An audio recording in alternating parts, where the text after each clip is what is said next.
자, 이제 54페이지입니다. 시설관리편이죠. 시설물 안전관리, 안전점검 등이 등장을 합니다. 또 장기수선계획과 충당금이란 중요한 파트도 나오네요. 자, 보겠습니다. 첫 번째 54페이지입니다. 시설관리에서 첫 번째 시설물 안전관리입니다.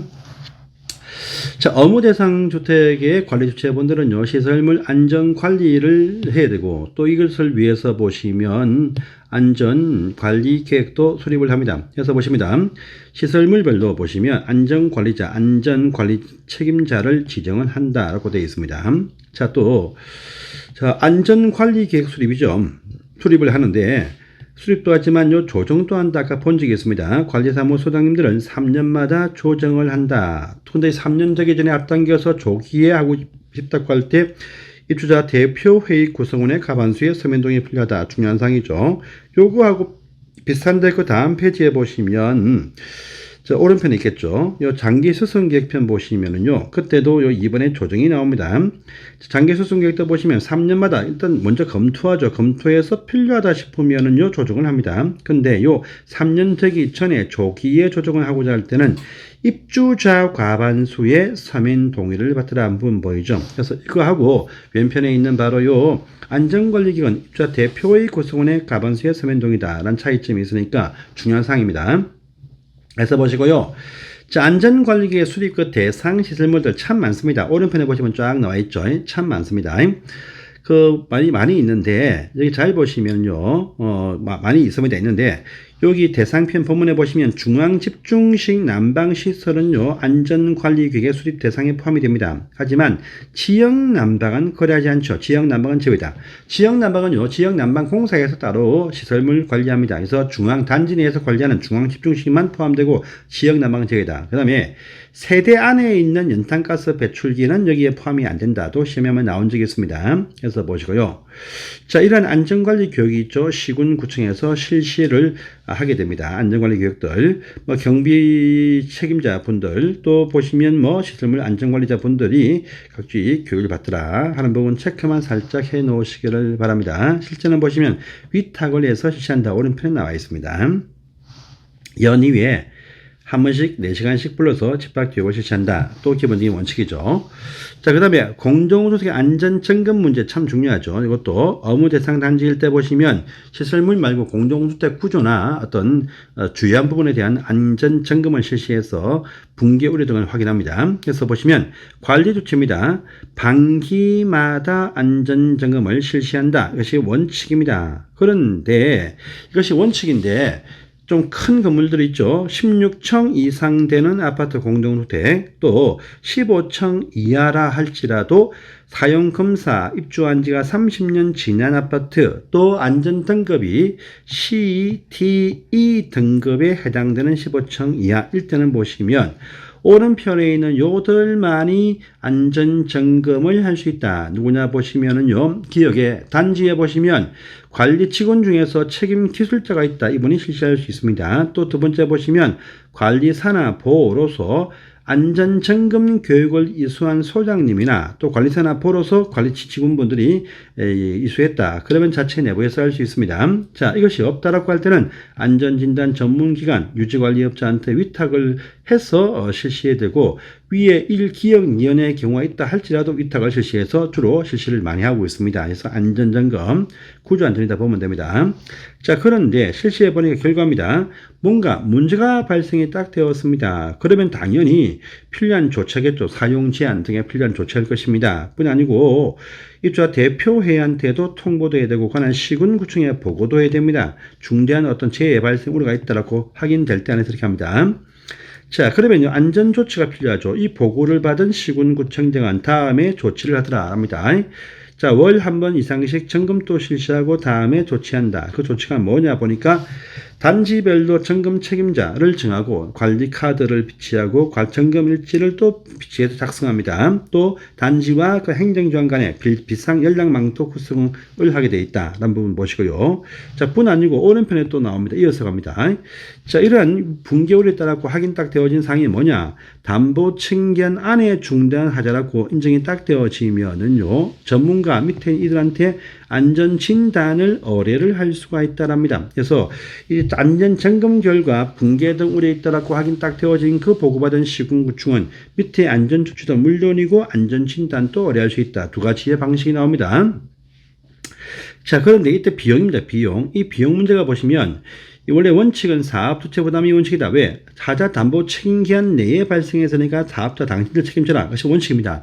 진단해보니까 사업자의 책임이 없어. 사업자 외의 자한테 책임이 있다. 그럼 왜 그자 책임이 있는 자한테 안전진단 실시 비용의 비용을 부담케 한다랍니다. 그래서 우리가 보시면 저 바로 뒤에 나오는데요. 관리비 등에 관한 어떤 보관 의무 딱 보시면요. 사용에 관한 범위 딱 보시면 거기 보시면 안전진단 실시 비용은요. 그 책임 있는 자한테 따로 구분해서 징수한다 할 때 나옵니다. 장기수선 충당금은 소유자한테, 안전진단 실시 비용은 책임 있는 자한테 따로 구분해서 징수한다. 구분징수 항목에 요것이 등장하는 것입니다. 자, 보시고 다시 본문에 보시면 예산확보 보이시죠? 입주자 대표회의 관리처는 안전점검 재난재 예산을 매년 확보를 해야 된다. 이런 부분도 체크를 해 두시기를 바랍니다.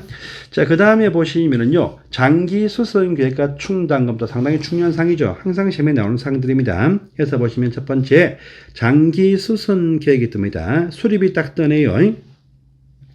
장기 수선계획 수립 대상이 밑에 보시면 나와 있죠. 반드시 외워두세요. 나중에 보시면 장기 수선 계획 수립 대상, 그리고 장기 수선 요거하고 임대편 넘어가시면 업무적 임대 관리 대상, 임대주택도 업무적 관리 대상, 또 그쪽에 보시면은요, 이 특별 수선 충당금 증 대상 다 조금씩 차이 나거든요. 나중에 비교를 해야 됩니다. 그래서 보시면 일단은 300세대 이상 되는 단지이면 다 여기에 포함이 되어집니다. 자, 그런데 우리가 관리편에 초기에 봤지만 우리 관리 대상 공동주택 보시면 150세대 이상이 된다는 전제하에서 성강기, 중앙지역 난방 방식, 또 건축화 대상 복합주택이었습니다. 그런데 장기 수선 계획 수립 대상에 보시면은요, 150세대의 세대 구분은 따로 하지 않습니다. 150은 빠지네요. 그래서 150이든 아니든 관계없이 성강기 설치되어진 공동주택, 중앙지역 난방, 또 건축화 대상의 복합주택은요, 세대 수와 관계없이 장기 수선 계획 수립을 하는데 누가 세우느냐?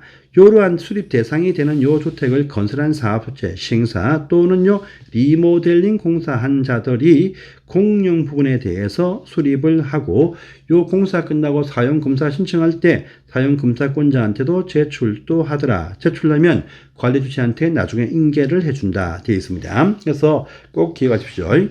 자, 수립한 요 장기 수선 계획 조정도 한다고 했습니다. 해서 3년마다 일단 먼저 검토를 하는데 하고 나서 필요할 때 조정한다. 근데 3년 기한 단축해서 앞당겨서 조기에 조정을 하고자 할 때는 전체 입주자 과반수의 서민 동의를 얻어서 조정을 하더라 라는 부분도 있습니다. 자, 또 교육편 보시면 관리 주체에서 이 관리 장기 수선 계획 조정하기 전에 보시면 관리사무 소장으로 하여금 시도 실시하는 장기 수선 계획 조정 등 교육을 받게 할 수 있다라는 문이 보입니다.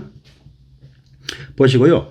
그 다음에 이 장기 수선 계획에 맞추어서 실제 비용을 집행할 때 많은 돈이 듭니다. 그 돈을 미리 예치해 두죠. 이게 뭐냐? 장기 수선 충당금이다 라고 합니다. 그래서 충당금을 예치해서 큰 목돈이 나옵니다. 엘리베이터 한 대에 뭐 1억씩 이렇게 돈 나가죠. 나가니까 돈을 미리 다 징수해 둡니다. 자, 징수편인데 어머니상 단지에서 관리 주체는 이 소유자한테 징수한다. 중요한 말이죠. 그래서 이 구분 징수 항목에 보시면 나옵니다. 소유자한테 징수합니다. 안전 진단 실시 비용은 책임 있는 자한테. 그래서 소유자한테 징수한다. 소유자 징수지 입주자가 아닙니다. 입주자가 아니에요. 위에 보시면 장기 수선 계획 조정할 때는 입주자 등도 아니고 입주자의 과반수의 서민 등이고 충당금은 소유자한테 징수를 하더라. 그런데 미분양이 되었다라고 합니다. 그러면 분양이 될 때까지는 사업주체한테 이것을 부담을 시킨다라는 부분도 체크를 해주세요. 자, 충당금의 사용편도 참 중요하죠. 요율, 적립금액, 그 사용 범위 말합니다. 그래서 요율은 관리 규약으로 정하죠. 그래서 요규입니다. 요율은 장기 수선 계획이 아닙니다. 관리 규약입니다. 그래서 요 살짝 바꿔서 시험에 자주 뜹니다. 그래서 요율은 관리 규약이다. 또, 자, 적립금액은 장기 수선 계획입니다. 적립금액은 관리 규약이 아닙니다. 수선 계획입니다. 사용 범위도 관리 규약이 아닙니다. 장기 수선 계획입니다. 계획. 해서 요 Q 적사계 요 Q 적사계 이렇게 저는 암기를 해서 잘 가져갑니다. 그래서 이게 바뀌면 안 됩니다. 자, 그런데 건설 임대였다가 분양질환이 딱 되었습니다. 그러면은요, 관련물을 임대사업자가 인계하죠. 근데 인계하기 전까지는 종전에 임대에서 받던 특별수준 충당금 적립료율 10,000분의 1, 10,000분의 4 이렇게 해서 받습니다.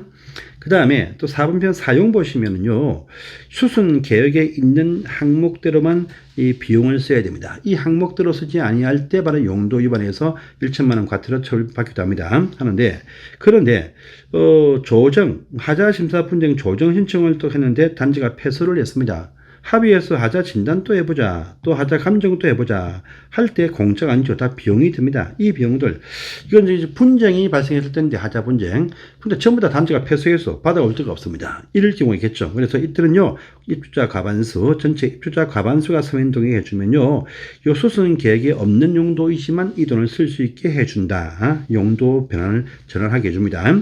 자, 또 사용 절차편 보시면 관리 주체에서 충당금 사용 계획서를 일단 먼저 작성합니다. 작성하고 이것을 입주자 대표회한테 의결을 거쳐서 이 돈을 집행해서 사용할 수 있다. 이런 부분도 체크를 해주세요. 그 다음에 세 번째 적립시기 뜹니다.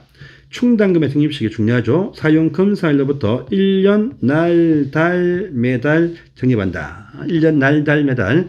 이 문장 빠지면 안 됩니다. 보세요. 사용 검사일로부터 이걸 살짝 비워줍니다. 이걸 살짝 비워둔다. 이걸 살짝 비워둔다 해도 이걸 빼버립니다. 빼버리면 사용 검사를 받은 날이 속하는 달부터 매달 적립한다. 말 되죠. 말 되기 때문에 빠지면 안 됩니다. 자, 또 요것도 잘 지워볼게요. 사용 검사일로부터 1년이 경과한 달부터 매달 적립한다. 말 됩니다. 말 되지만은요, 요 날이 빠졌죠 해서 X입니다. 그 다음에 또 보시면 사용 검사일로부터 1년이 지난 날이 속하는 날부터 매달 적립한다. 말 됩니다. 이때도 보시면 요 달부터가 빠져있죠. 말 된다. 겠죠. 그래서 말 되기 때문에, 이 문장을 빼놓고 하면 맞는 것처럼 보입니다. 아닙니다. 그래서 1년 날, 달, 매달 빠지면 X다. 이렇게 또 하시면 됩니다. 자, 여기서 또 건설 임대였다가 분양질환 되었다. 그러면 관리 업무 인수 인계하는데 그 날이 속하는 달부터 매달 적립한다. 이렇게 올라갑니다. 근데 실제 보시면요, 임차인 세대가 실제로 납부를 하죠. 그래서 사용자분들이 대신 납부를 이렇게 합니다. 하고 나면 나중에 소유자분들이, 이 임차인분들이 이사 갈 때 다 반환해 주죠. 이 반환에 관한 확인을 하기 위해서 관리처는 요청을 하면은요, 이 충당금 납부 확인서를 발급해 주면 이걸 들고 청구해서 집주인한테 받아내어서 이제 이사 갈 때 이사비로 쓴다. 이렇게 또 하시면 되겠습니다. 충당금 중요한 사항이고 꼭 한번 했더니까 외워두세요. 자, 이제 비용 관리는 다음 시간에 보겠습니다. 감사합니다.